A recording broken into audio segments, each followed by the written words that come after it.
너무 고통스러워서 차라리 죽는 게 더 낫겠다고 생각해 본 분이 계실 겁니다. 정말 지옥 같은 삶을 사는 것 같아서 그냥 이런 순간이 그냥 한 번에 싹 사라져버리면 좋겠다고 생각을 한 그런 분도 계실 겁니다.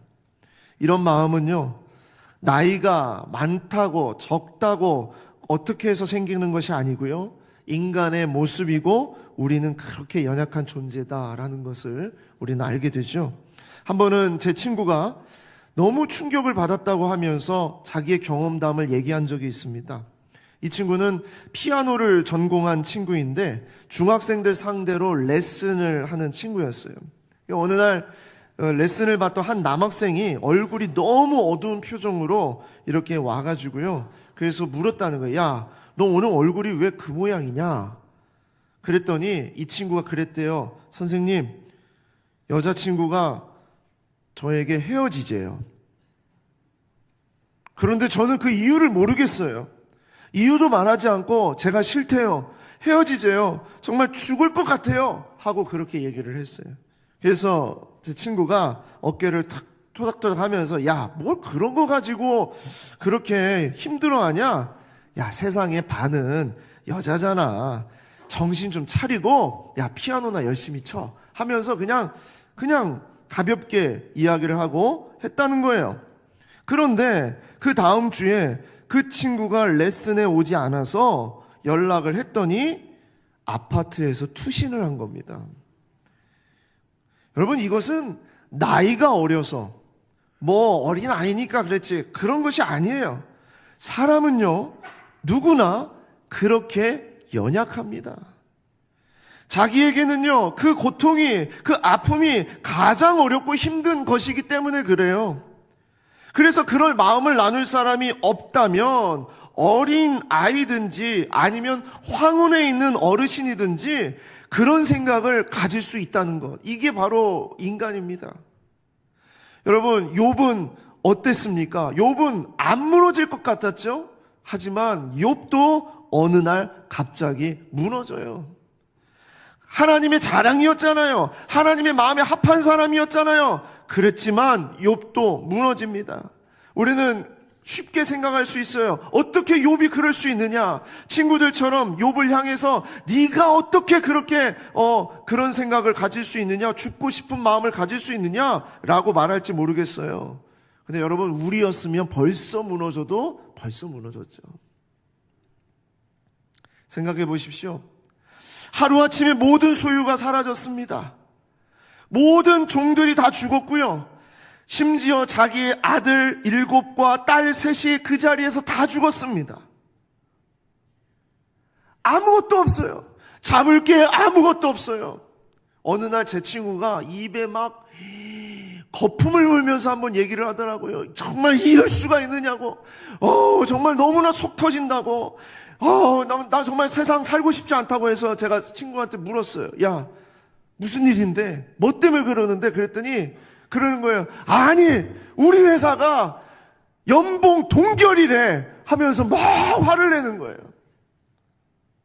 여러분, 이 사람이 그렇습니다. 조금이라도 손해를 보게 되고 뭔가 조금이라도 이렇게 내가 얻을 것을 얻지 못한다는 그런 마음이 들면 분노하고 화가 나고 우울해지고, 그런 게 인간인데요, 욥은 자기가 가진 모든 것을 다 잃어버렸어요. 아무것도 없습니다. 자, 그런데 욥이 거기에서 하나님을 원망합니까? 안 합니다. 지난주에 우리가 말씀을 나눴듯이 원망하지 않습니다. 그래서 그 마음을 지킵니다. 그런데 고난은 날로 강해집니다. 이제 욥에게는 건강을 잃어버리는 고난을 갖게 됩니다. 그의 발바닥에서 정수리까지 진물과 고름이 나고 완전히 거지가 돼서 길에 앉아서 죽어가는 완전한 환자가 되어버린 것이에요. 자, 그러니까 자식이 죽어도 등장하지 않았던 아내가 드디어 욥의 아내가 등장을 하는 거예요. 사실 여러분, 욥의 아내는요, 정말 대단한 여인입니다. 왜? 자식이 죽고 소유물이 다 사라지고 그리고 종들이 다 사라지고 집안이 완전히 무너져도요, 분노를 하지 않았어요. 드러나지 않았어요. 여러분, 이런 거 쉽지 않잖아요. 이미 여러분 자식이 죽었는데 여러분 이게 분노가 안 나겠습니까? 그런데 나타나지 않았어요. 그랬던 욥의 아내가 이제 자기 남편 욥이 완전히 무너지고 그의 건강이 완전히 무너지고 이제 완전 환자처럼 되어버리니까 이제 이 여인이 등장을 합니다. 욥기 2장 8절부터 등장을 하는데 조금 더 적나라하게 우리가 알 수 있는 그런 세번역본으로 우리가 보겠습니다.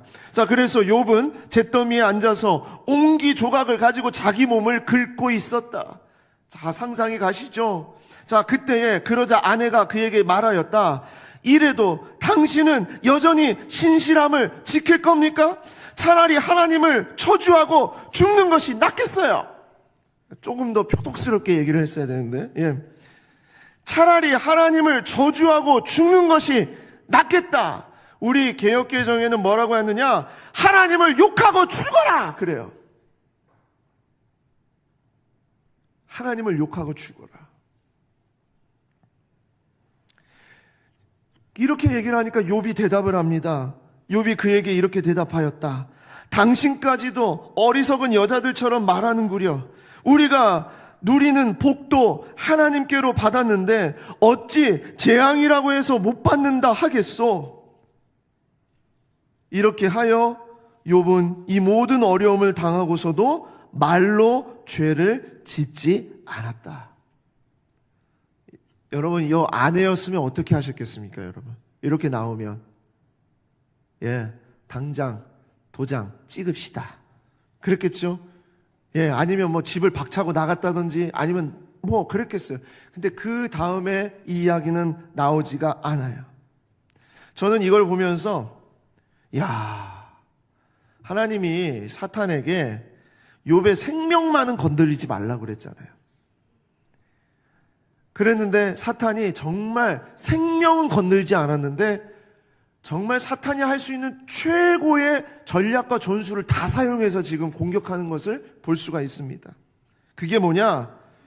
욥의 아내를 욥 옆에 뒀다는 거예요. 정말 그건 엄청난 전술입니다. 우리가 생각할 때는 욥을 고통스럽게 하고 아프게 하려면 그 가족을 다 없애야 된다라고 생각하죠. 그런데 그게 아니었어요. 많은 학자들이 연구를 했어요. 왜 욥의 아내를 남겨뒀을까? 욥의 아내는 어떻게 살아남았을까? 질문을 던졌습니다. 그런데 답이 나오지 않죠. 왜? 성경은 그거에 대해서 얘기하지 않으니까. 그런데 한 가지 분명히 알 수 있는 것은 욥의 고통을 더욱 비참하게 할 수 있었던 사탄의 방법은 그의 아내를 살려두는 것이었다라는 거예요.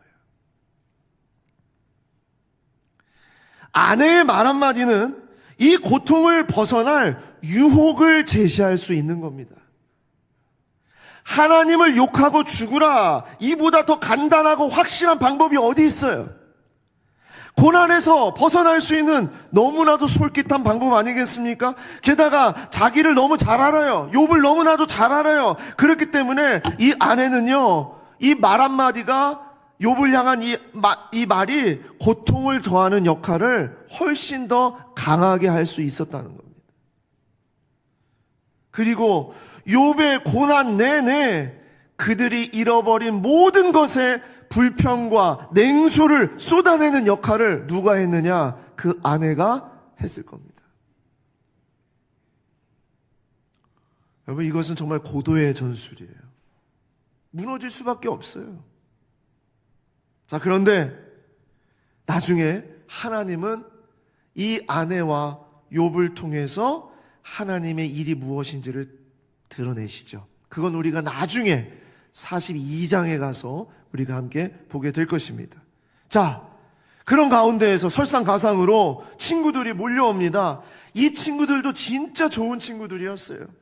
자신의 일을 멈추고 욥의 소식을 듣자마자 막 달려온 친구들이었어요. 말도 안 되는 고통을 겪는다는 욥을 직접 보고 위로하기 위해서 달려온 겁니다. 그리고 욥의 비참한 상황을 보고 충격에서 헤어나오지 못합니다. 욥기 2장 12절입니다. 눈을 들어 멀리 보매 그가 욥인 줄 알기 어렵게 되었으므로 친구들이죠. 그들이 일제히 소리질러 울며 각각 자기 겉옷을 찢고 하늘을 향하여 티끌을 날려 자기 머리에 뿌리고 밤낮 7일 동안 그와 함께 땅에 앉았으나 욥의 고통이 심함을 보므로 그에게 한마디도 말하는 자가 없었더라. 진짜 멋있는 친구예요. 여러분 친구를 정말 여러분 친구를 얻으려면 이런 친구를 얻기를 원합니다. 얼마나 멋있는 친구들입니까? 욥의 고통이 너무나 심하니까 한마디도 말하지 않고 욥의 옆에 앉아서 같이 슬퍼해 주는 거예요. 말을 하지 않습니다. 일주일 동안.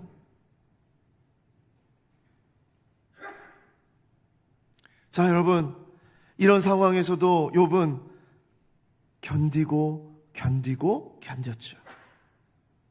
여기까지 욥은 일체 어떤 말도 하지 않았습니다. 말을 하지 않은 것은 아까 앞에서 말했던 것처럼 말로 죄를 짓지 않으렸던 것이었어요. 그런데 욥은 놀랍게도 3장에 들어오자마자 완전히 무너지는 모습을 보여줍니다. 이제 더 이상 감당할 수 없는 욥의 모습을 보게 됩니다. 외적인 고통은 참아낼 수 있었을지 모릅니다. 모든 소유가 사라지고 하루아침에 거지가 되고 온몸에 종기가 나도 감당할 수 있었을지 모릅니다. 그리고 그러면 안 되지만 자식들이 하루아침에 죽고 모든 것이 다 무너져도 욥은 범죄하지 않았어요. 아내가 옆에서 저주하고 죽으라고까지 얘기했어도 범죄하지 않았어요. 친구들이 몰려와서 슬퍼하면서 우는 그런 가운데서도 범죄하지 않았어요. 아무 말을 하지 않았어요. 그런데 3장에 들어오면서 욥의 마음이 완전히 무너내려진 것을 보게 되고요. 그렇게 강인했고 흔들림 없었던 욥이 처참하게 무너져 있었다는 것을 보게 됩니다. 자, 3장 1절입니다. 그 후에 욥이 입을 열어 자기의 생일을 저주하니라. 완전히 분위기가 달라졌어요. 이제 저주하는 욥으로 바뀌었습니다. 2장과 3장 그 사이에 무슨 일이 있었을까요? 욥의 포장이 되었던 가식적인 모습이 이제 드러난 것이었을까요? 욥이 이중인격자고 다중인격자였던 것이 이제 드러났던 것일까요? 아니면 그렇지 지가 무슨 성인군자라도 된다고 고귀한 척을 하고 정말 이런 비난을 받아야 됐을까요? 아니면 얼마나 그 아내가 힘들게 했으면 욥이 변했구나, 그 아내 때문이야, 저 여자 때문이야 라고 그렇게 생각하는 일이 되었을까요? 모두 정답이 아니에요. 2장과 3장의 연결고리하는 역할하는 바로 그 단어는 욥기 2장 13절에 나옵니다. 보시겠습니다. 밤낮 7일 동안 그와 함께 땅에 앉았으나 욥의 고통이 심함을 보므로 그에게 한마디도 말하는 자가 없었더라. 이거예요. 이것 때문입니다. 욥의 고통의 심함을 보므로 그에게 한마디도 말하는 자가 없었다. 욥이 무너진 것은 다른 것이 아니라 욥은 이제 그의 마음이 무너진 겁니다. 마음이 무너졌어요. 너무나 고통스럽고 너무나 힘들었기 때문에 그동안 견디고 있었던 그 마음이 무너진 겁니다. 내면으로부터 일어나는 고독과 언제까지 이 일을 감당해야 할지 모르는 그 두려움과 비참함에 욥은 결국 그 마음이 무너져 내린 거예요. 인간의 의지가 그렇습니다. 이게 진짜 사람이에요. 그렇게 참고 견디고 어떻게든 하나님 앞에 범죄하지 않았던 욥은요, 아내 앞에서도 친구들 앞에서도 한 번 말을 꺼내서 범죄하지 않았던 욥은요, 탄식을 하기 시작을 합니다. 자, 그러면 여기까지 우리가 이제 보게 되면 이 스토리가 이제 뻔한 거잖아요. 그렇죠? 그러니까 앞으로 정신 똑바로 차리고 고난이 몰려와도, 고통이 몰려와도 담대하고 또 고난을 축복이라고 생각하고 마인드 컨트롤을 잘하고 그렇게 하면서 살아야지. 그게 하나님의 뜻 아니겠어? 그 얘기를 하는 것이 뻔한 스토리잖아요. 그런데 욥기의 이야기는 그것을 얘기하려고 하는 것이 아닙니다. 욥기는 욥의 탄식 속에 놀라운 이야기가 숨겨져 있다는 것을 우리에게 보여주고 있습니다. 욥은 분명히 마음이 무너졌습니다. 죽을 것 같은 고통을 멈추고 싶었을 것입니다. 정말 자유롭게 되고 싶은 마음이 있어서 탄식했습니다. 그런데 그의 탄식은 하나님의 마음이 담겨지는 그릇이 된다는 거예요. 이게 정말 중요합니다. 욥은 탄식합니다. 욥은 자기의 생일을 저주합니다. 내가 왜 이 땅에 태어났는가 하면서 그렇게 자기를 향해서 저주를 퍼부어요. 그런데 바로 그 고통 속에서 나오는 그 탄식이 하나님의 마음을 담아내는 그릇이 된다는 거예요. 어떻게 그의 무너진 마음의 탄식이 하나님의 마음이 담긴 그릇으로 보이게 되는 것일까요? 자, 욥의 탄식에 담겨진 하나님의 마음이 무엇일까? 보겠습니다. 첫 번째, 탄식과 부르짖음으로 인도하시는 하나님이시기 때문입니다. 탄식과 부르짖음으로 인도하시는 하나님. 욥은 자기의 출생을 저주해요. 욥의 고통이 심함이 어느 정도인지 욥은 자신의 출생을 저주합니다. 탄식합니다. 자, 그 탄식을 한번 쭉 보겠습니다. 욥기 3장 3절부터 보겠습니다. 내가 태어난 날이 멸망하였더라면, 산에 아이를 베었다 하던 그 밤도 그러하였더라면, 그날이 캄캄하였더라면, 하나님이 위에서 돌아보지 않으셨더라면, 빛도 그날을 비추지 않았더라면, 자기가 태어날 때를 말하는 거예요. 어둠과 죽음이 그날을 자기의 것이라 주장하였더라면, 구름이 그 위에 덮였더라면, 흑암이 그날을 덮었더라면, 그 밤이 캄캄한 어둠에 잡혔더라면, 해의 날수와 달의 수에 들지 않았더라면, 그 밤에 자식을 베지 못하였더라면, 그 밤에 즐거운 소리가 나지 않았더라면, 나를 저주하는 자들 곧 리워 야단을 격동시키기에 익숙한 자들이 그 밤을 저주하였더라면, 그 밤에 새벽별들이 어두웠더라면, 그 밤이 광명을 발할지라도 얻지 못하며 동틈을 보지 못하였더라면 좋았을 것을.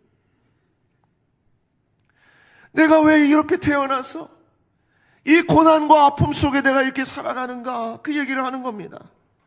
이는 내 모태의 문을 닫지 아니하여 내 눈으로 환난을 보게 하였음이로구나.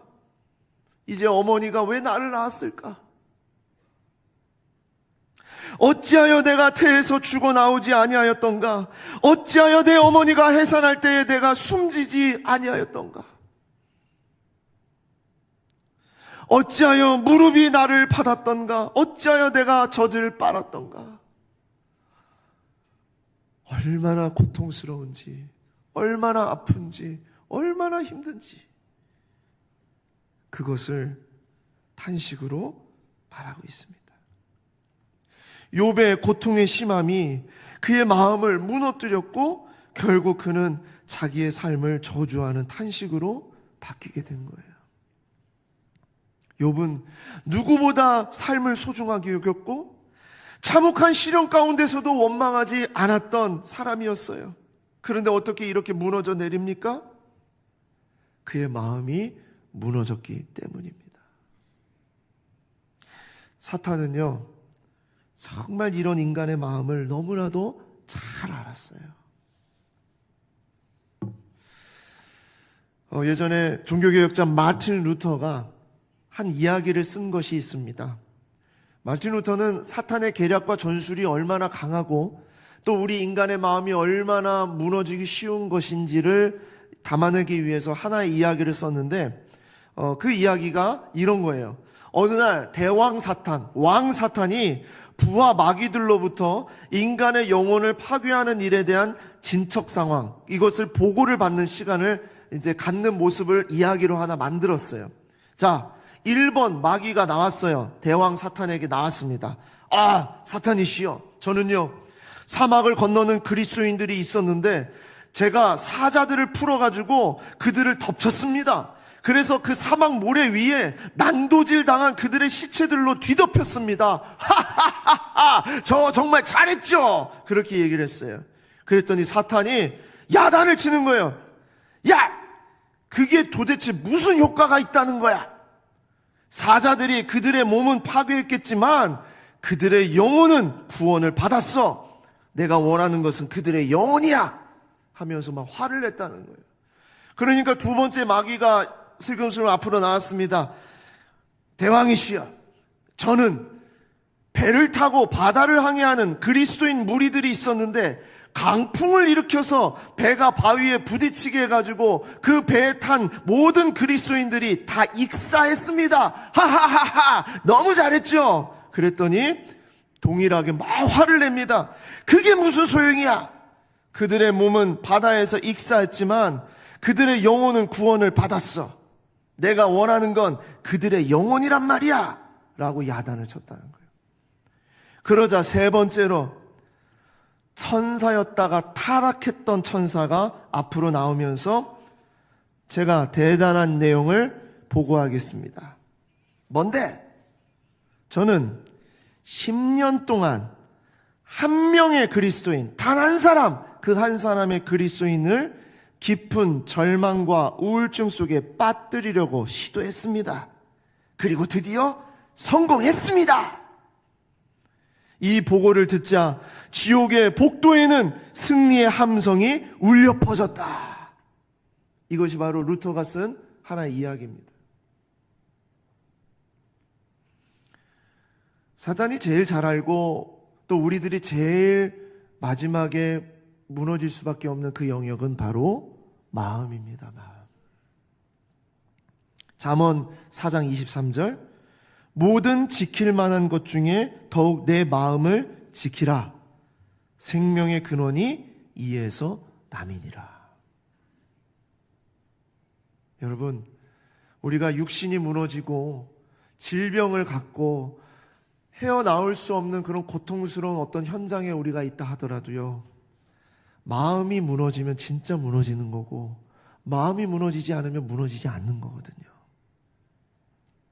제가 지난주에도 말씀드렸습니다만 청송 문거교회 박경철 목사님 췌장암 4기를 가지고 있음에도 불구하고 다 무너진 거예요. 그쵸? 세상의 눈으로 봤을 때 다 무너졌어요. 4개월에서 11개월밖에 남지 않았습니다라는 그런 그 의사의 그 최종적인 그 판단이 딱 나타났을 때 그건 다 무너진 거예요. 하지만 목사님, 제 마음은 절대 무너지지 않았습니다. 주님이 이 일 속에 역사하실 줄 믿습니다. 그렇게 고백을 하는 거예요. 그건 무너진 게 아니에요. 자, 그런데 욥이 무너졌어요. 그래서 탄식을 하지 않았고 저주를 하지 않았고 입술로 말로 범죄하지 않았던 욥은 이제 드디어 자기가 태어난 것을 원망하면서 저주하면서 무너졌습니다. 자, 그런데 우리가 여기서 잘 지켜봐야 될 게 있어요. 자, 그것이 무엇이냐? 어떻게 욥이 이렇게 저주를 할 수 있단 말이야? 어떻게 욥이 이렇게 변질이 되었단 말이야? 어떻게 이렇게 욥이 탄식할 수 있었단 말이야? 여기에 포인트를 잡으면 안 되는 겁니다. 자, 무엇이냐? 욥은 마음이 무너져서 탄식을 했지만 하나님을 원망한 것이 아닙니다. 자, 이게 정말 중요합니다. 욥의 탄식 속에는 하나님을 원망하거나 하나님을 저주하는 목소리를 담으려고 탄식한 게 아닙니다. 욥의 탄식은 죽을 만큼 고통스러운 상태를 말하고자 했던 거예요. 이게 중요해요. 우리는요, 하나님을 저주하는가 탄식하는가 이것의 구분이 반드시 필요합니다. 하나님을 저주하고 원망하는 것은 범죄예요. 그러나 탄식하며 부르짖는 것은 하나님이 원하시는 겁니다. 욥의 탄식은 하나님을 향한 절규이자 부르짖는 기도였어요. 탄식의 자리에서 전심으로 부르짖을 수 있기 때문입니다. 여러분, 탄식하는 거, 이게 죄가 아닐까? 하나님 보시기에 내가 이러면 안 되지 않을까? 아니요. 고통스럽고 힘들고 어려운 자리에서 탄식하십시오. 부르짖으십시오. 정말 너 죽을 것 같습니다. 정말 나는 너무 힘듭니다. 그렇게 외쳐야 되는 거예요. 그래야 그 무너진 곳에서, 탄식하는 곳에서 하나님을 만나는 겁니다. 이 욥의 탄식은 어느 날 갑자기 고난이 몰려왔을 때, 야, 고난이 축복이야, 이런 해답을 주고자 하는 메시지가 아닙니다. 고난은 고통입니다. 힘들고 어려운 것이고 누구도 지고 싶지 않은 그 사람이 짊어져야 되는 십자가예요. 고난은 축복이니까, 고난이 정금을 만들어내니까, 고난이 결국 상대하게 할 거야, 이런 류의 포장된 이야기나 긍정의 힘을 나누기 위해서 욥기를 우리에게 준 게 아니라고요. 고난은 고난이에요. 고난은 힘든 거예요. 외로운 거고 아픈 거예요. 탄식할 수밖에 없는 거예요. 그걸 말씀하고 있어요. 그런데 놀라운 것은 무엇이냐? 하나님은 그 고난을 통해서 하나님은 인도하신다는 거예요. 자, 시편 51편 17절입니다. 하나님께서 구하시는 제사는 상한 심령이라. 하나님이여, 상하고 통회하는 마음을 주께서 멸시하지 아니하시리이다. 여러분, 하나님이 구하는 제사는 상한 심령이라는 거예요. 아픈 마음이라는 거예요. 외로운 고백이라는 거예요. 눈물이라는 거예요. 고통스러운 탄식이라는 거예요. 하나님이 구하는 건 그것이라는 거예요. 이사야 42장 3절 말씀입니다. 상한 갈대를 꺾지 아니하시며 꺼져가는 등불을 끄지 아니하고. 누구를 향한 메시지냐? 이것은 이사야가 오실 메시아 예수 그리스도를 향한 메시지입니다. 상한 갈대를 꺾지 아니하며 꺼져가는 등불을 끄지 아니하고. 우리 주님은 어떤 분이냐? 상한 갈대가 없게 하거나 아예 꺼지지 않는 등불을 만들어주는 분이 아니라는 거예요.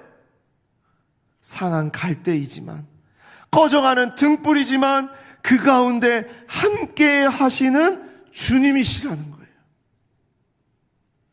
욥의 탄식이 그 자체가 특별하다는 것이 아닙니다. 하나님은 그 탄식을 아시고 그 부르짖음을 들으신다는 겁니다. 탄식에는 소망이 없어요. 그렇죠? 탄식에 무슨 소망이 있어요? 이게 자기 생일을 저주하는데 여기에 뭐 좋은 게 있어요? 그러나 탄식에는 소망이 없지만 그 탄식을 들으시는 하나님에게는 소망이 있다라는 것을 알려주기 위한 말씀이 바로 욥기의 말씀입니다.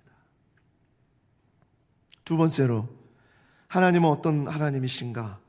반성적 지혜로 인도하시는 하나님이다. 반성적 지혜로 인도하시는 하나님. 지난 시간에 말씀을 드렸습니다. 규범적 지혜가 있고 반성적 지혜가 있다고 그랬어요. 하나님은 때로 이해할 수 없는 모함으로 우리를 인도하시기 때문에 그때는 우리가 규범적인 지혜로 인과응보의 방법으로 뿌린 대로 거두는 그런 식으로 우리가 하나님을 의지할 수가 없어요. 그럴 때 우리가 하나님을 의지하는 것은 반성적 지혜입니다.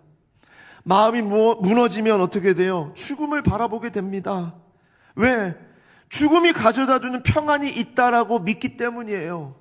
이 현실이 너무나 힘들고 너무나 괴롭기 때문에 차라리 죽는 게 낫다라고 생각을 하는 겁니다. 욥은 안 그랬을까요? 욥도 그랬어요. 욥은 죽는 게 낫습니다. 빨리 나는 죽음 다음의 세상으로 가고 싶습니다. 그렇게 얘기를 합니다. 보십시오. 욥기 3장 13절 말씀입니다. 그렇지 아니하였던들 이제는 내가 평안히 누워서 자고 쉬었을 것이니. 이게 죽음을 말하는 거예요. 자기를 위하여 폐허를 일으킨 세상 임금들과 모사들과 함께 있었을 것이요, 예전에 죽었던 그 사람들하고 함께 그렇게 지내면 그게 좋았을 것을, 혹시 금을 가지며 은으로 집을 채운 고관들과 함께 있었을 것이며, 또는 낙태되어 땅에 묻힌 아이처럼 나는 존재하지 않았겠고 빛을 보지 못한 아이들 같았을 것이라. 거기서는 악한 자가 소유를 그치며, 거기서는 피곤한 자가 쉼을 얻으며, 거기서는 갇힌 자가 다 함께 평안히 있어 감독자의 호통 소리를 듣지 아니하며. 그러니까 거기서는 이 세상에 괴로움이 없다라는 얘기죠. 그리고 거기서는 작은 자와 큰 자가 함께 있고 종이 상전에서 노일이라. 그러니 나는 빨리 거기로 갔으면 좋겠다, 그 얘기입니다. 자, 거기서 이게 뭐예요? 거기서 뭐예요? 요단강 건너가 만나리. 그렇죠? 거기는 죽음 이후의 삶을 말하는 겁니다. 이 고통의 고리는 아무리 생각해도 내가 죽어야만 끊을 수 있는 고리인 것 같다. 욥이 그랬다는 거예요. 욥이. 자, 그런데 이 욥의 이 거기서라는 이 노래, 욥의 이 탄식, 거기서라는 그 탄식 속에는 욥의 친구들이 듣기에 아주 거슬리는 내용들이 담겨져 있어요. 그것이 바로 욥의 탄식에 담겨져 있는 놀라움입니다. 자, 그게 뭐냐? 이 친구들이 거슬렸어요. 이 거슬렸다는 얘기는 뭐냐면, 이 욥이 이렇게 탄식을 한 다음에 조용히 있었던, 같이 슬퍼하고 있었던 이 세 친구가 벌떼같이 욥에게 달려들어요. 거슬린 거예요, 이 친구들이. 자, 그리고 이 친구들이 왜 거슬렸을까 생각을 해봤더니, 이 친구들은 바로 규범적 지혜의 원리를 충실하게 믿고 있었던 사람들입니다. 그러니까 이 친구들은 슬픔은 위로해, 아픔은 위로해. 그런데 뭐예요? 욥, 네가 죄를 졌으니까 고난을 당한 거잖아. 네가 뿌린 씨앗이 있으니까 지금 그거 거두는 거잖아. 그런 규범적인 지혜를 가지고 있었던 친구들이었어요. 그러니까 이 친구들의 입장에서는 욥의 고백이 이해가 되지 않습니다. 왜냐하면 욥의 고난은 죄 때문이고 반드시 인과 응보에 따른 결과라 믿어졌기 때문이에요. 그런데 죄로 인해서 고통을 당하면서도 뭐라고 얘기해요? 그렇게 자기 생일을 저주하는 자리에 있음에도 뭐라고 얘기해요? 죽음 이후에 나는 평안히 누워서 쉴 거야. 여러분, 이게 납득이 되지 않는 얘기잖아요. 지옥에 가야지. 그렇죠? 보세요. 욥이 탄식합니다. 자기를 위해 폐허를 일으킨 세상 임금들과 모사들과 함께 있을 거야. 거기서 나는 평안히 있을 거야. 금을 가지며 은으로 집을 채운 고관들과 함께 있을 거야. 거기서는 악한 자가 소유를 그치며 거기서는 피곤한 자가 쉼을 얻을 거야. 거기서는 작은 자와 큰 자가 함께 있고 종이 상전에게 놓일 거야. 여러분, 이게 납득이 되지 않는 거예요. 거기서는 잘된 사람, 잘 산 사람, 착한 사람, 위에 있는 사람, 상전들, 그리고 돈이 있는 사람, 이런 사람들만 거기에 있어야 되는 거거든요. 축복받았으니까.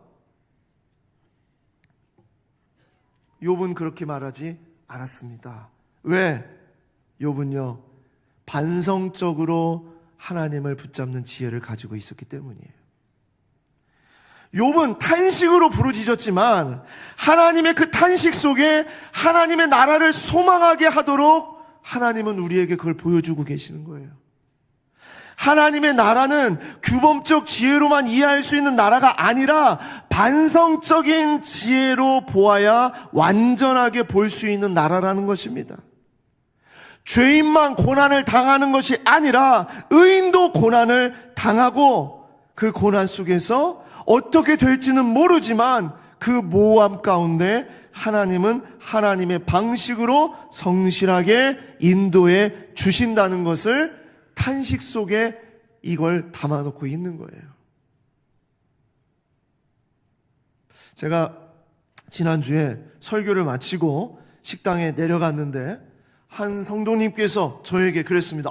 목사님, 오늘 말씀 들으면서 제가 정말 하나 생각한 게 있습니다. 그래서 제가 속으로, 정말 생각 깊이 했나 보다. 이렇게 밥을 먹으려고 하는데 어떻게 또 이런 이야기를 꺼내시는가 했는데, 들어봤더니 이거예요. 목사님, 저는 이제 더 이상 규범적인 지혜로 살지 않아도 되지 않을까 생각이 들었습니다. 그러는 거예요. 아니, 하나님이 반성적인 지혜로 인도해 주시는 하나님이라면 굳이 내가 열심히 살고 선하게 살아야 되고, 그리고 또 이렇게 순종하면서 살아야 되고, 이렇게 살 이유가 뭐가 있습니까? 지혜자와 우매자의 결과가 동일하다면 굳이 지혜를 지키지 않아도 되지 않지 않을까요? 라고 그렇게 얘기하셨어요. 그래서 제가 되게 설득이 돼서 네 하면서 고개를 끄덕거리다가 다시 아니요 라고 이렇게 가로저었어요. 일단 그분한테 그랬습니다. 집사님은요, 일단 그렇게 막 살 인물이 아닙니다. 예. 그리고 또 하나는 규범적인 지혜냐 반성적인 지혜냐는 내가 선택하는 방식을 말하는 것이 아니라 우리를 인도하시는 하나님의 방식이 그렇다는 거예요. 나는 규범적인 지혜로 살 거예요. 나는 반성적인 지혜로 살 거예요. 우리가 선택하는 것이 아니라는 겁니다. 그러니까 집사님은 주어진 길에 충성스럽게 하나님 잘 믿고 사시기 바랍니다 하고 했습니다. 큰일 날 뻔했어요.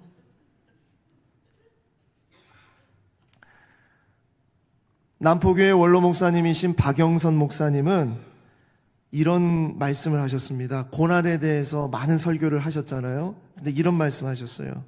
고난은 수동적으로 끌려가야 된다. 자, 고난은 수동적으로 끌려가야 한다. 고난은 내가 능동적으로 선택하고 내가 고난을 당할 거야, 내가 이런 고난의 길에 갈 거야, 내가 이렇게 할 거야 해서 고난을 당하는 것이 아니라 고난은 늘 수동적인 거예요. 걸어가기 싫은 길을 걸어가야 되는 거고요, 만나기 싫은 사람을 만나야 되는 거예요, 눈물 흘리기 싫은 그 눈물을 흘려야 되는 거예요. 고난은 수동적으로 끌려가는 것이다.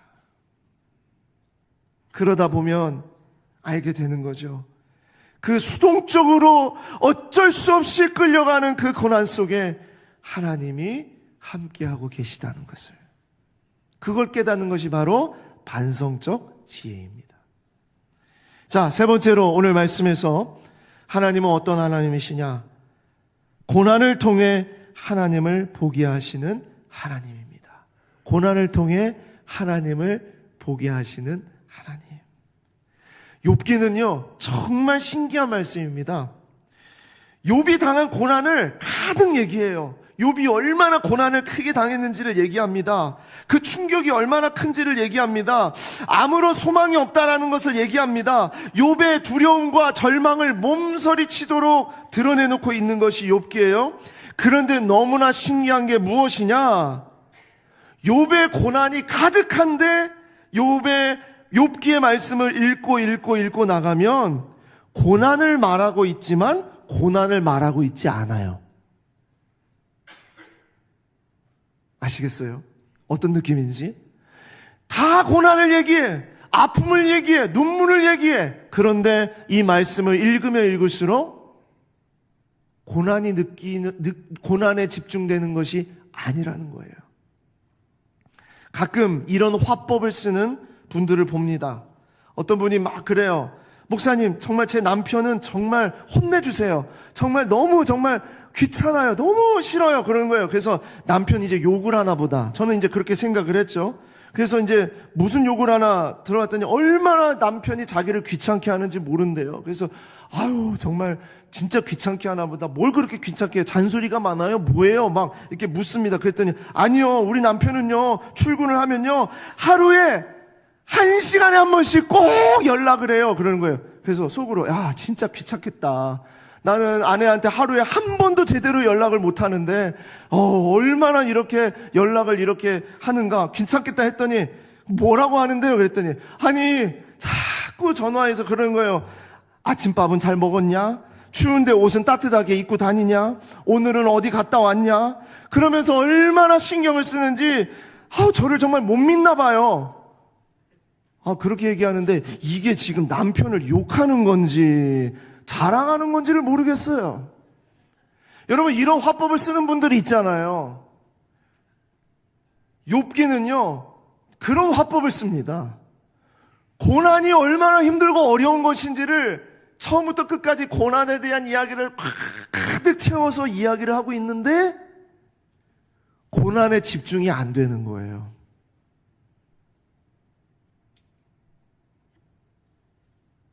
자, 보세요.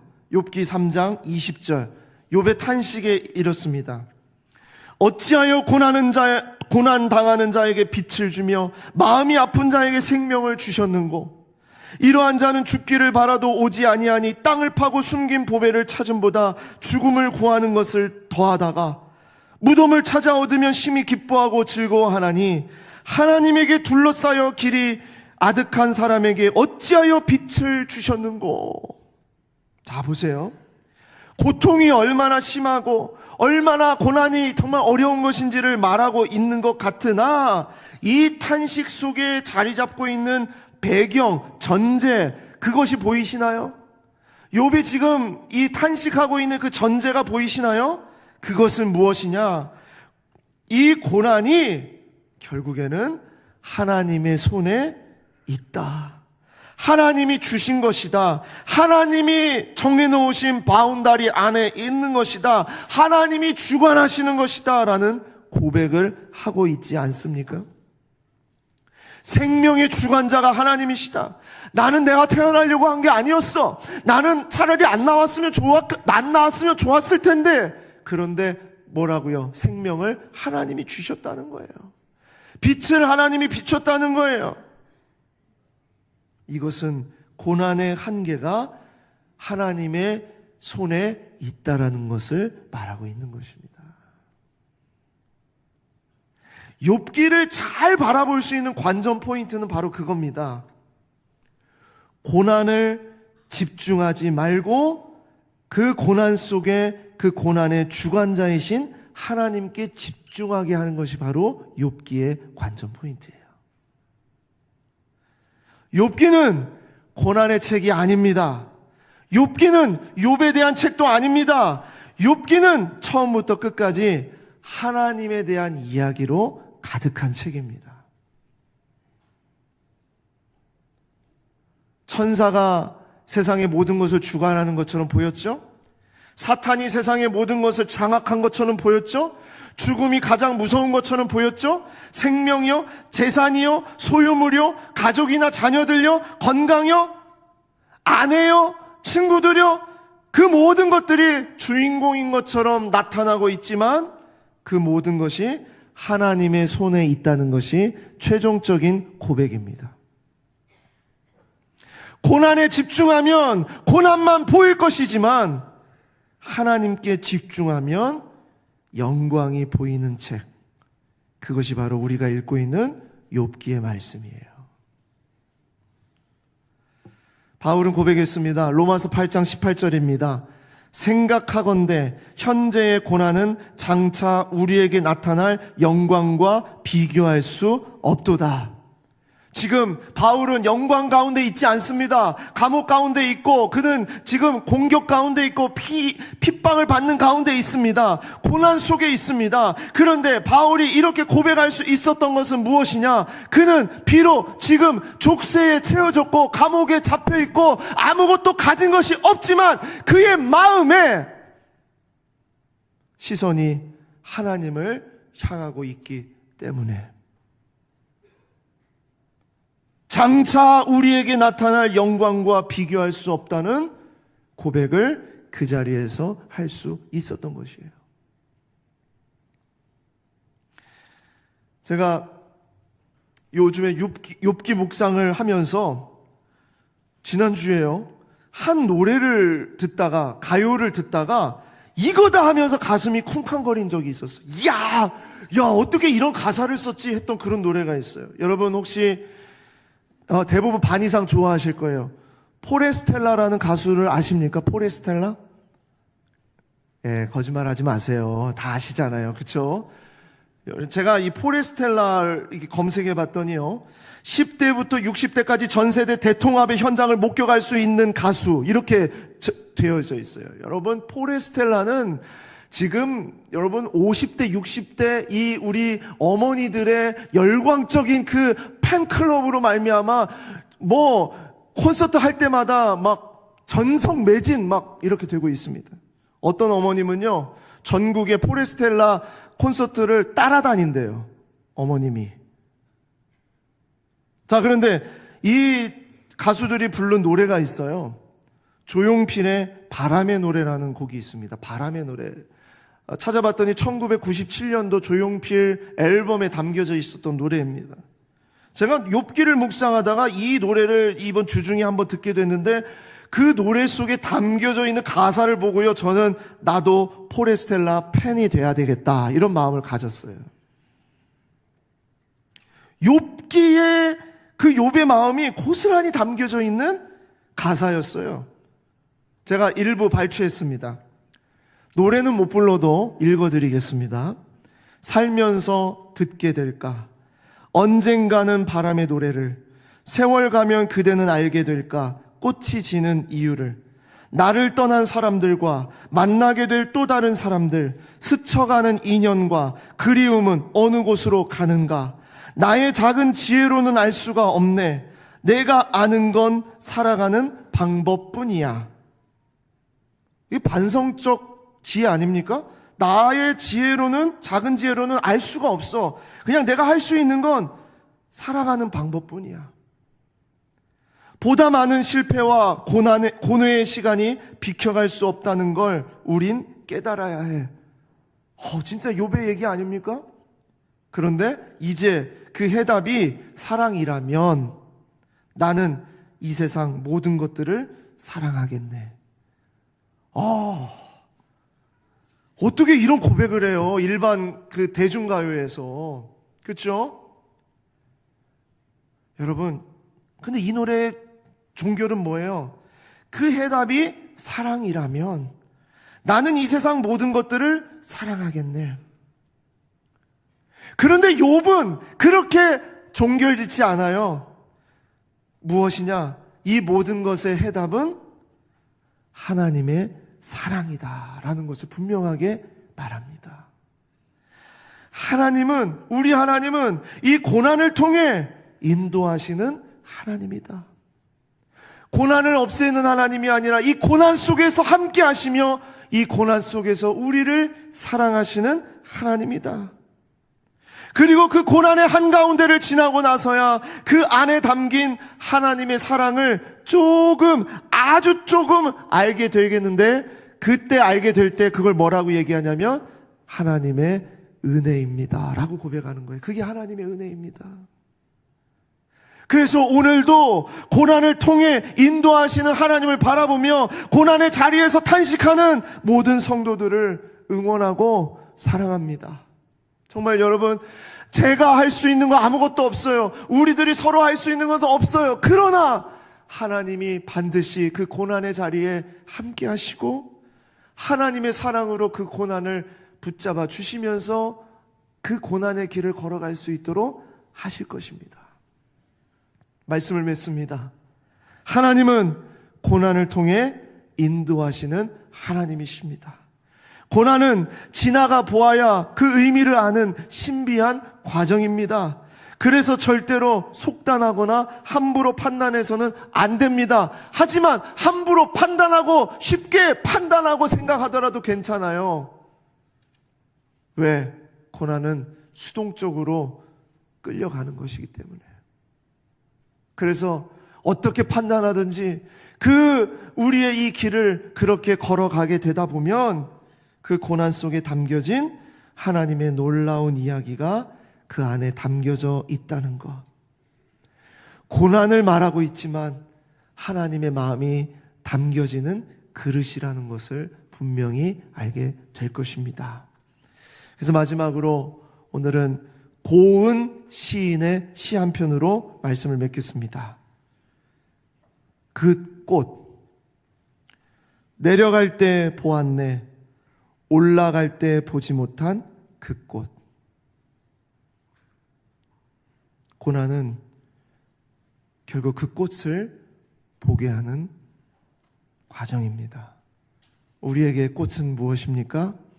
샤론의 꽃 예수 그리스도, 그분을 바라보게 하는 꽃이라는 것, 그 과정이라는 것 기억하시고, 여러분 이번 한 주도 하나님께서 허락하신 그 자리에서 고난으로 인도하시는 하나님을 붙잡고 살아가는 우리 모두가 되기를 소망합니다. 기도하겠습니다.